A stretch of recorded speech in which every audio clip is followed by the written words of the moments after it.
हे बघा, शेतकऱ्याचा जन्म पूर्ण शेतात असतोय. पूर्ण पीक म्हणा, मोटरी म्हणा, वायरा म्हणा शेतात असतात आणि अशा प्रकारे रात्री कुणीतरी अज्ञात व्यक्तीने चोरून नेलेली आहे. शेतकऱ्याने काय करावे कळेना.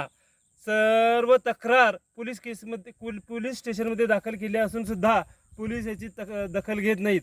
एखाद्या मंत्र्याचं किंवा अधिकाऱ्याचं साधं कुत्रं जरी गेलं असतं तर त्यांनी दुसऱ्या दिवशी शोधून काढलं असतं, पण आमच्याकडे कोण लक्ष द्यायला कुणाला वेळच मिळाला नाही. एका मोटरीची केबल 1200 फूट जवळपास 30 हजार रुपये खर्च झालेला शेतकऱ्याने कसं सोसावं. आणि शासन अजून त्याच्यावर दखल घेत नाही. तक्रार करून सुद्धा त्याला कोण जिम्मेदार आहे.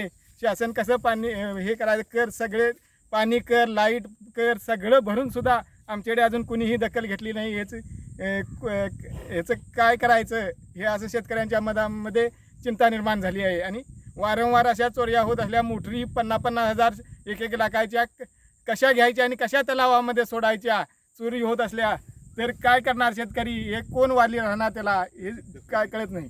याची दखल घेण्याची हे बघा, प्रत्येक मोटरीमध्ये सगळ्या केबलीत कापून नेले आधुनिक कटरनं. आधुनिक एका पेटामध्येच डायरेक्ट कटर केलेल्या आहेत सगळ्या केबली.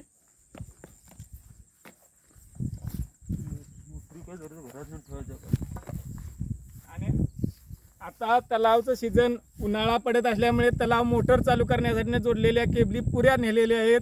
आता इथून मोरे कसं काय करायचं तर केबल हाणून घातल्याशिवाय मोटर चालू करता येत नाही. हे बघा, ही आपण मोटरीचे डायरेक्ट 1200 फुटाच्या केबली सगळ्या चोरीला गेल्या आहेत. 10 मोटरींच्या केबली चोरीला गेलेल्या आहेत.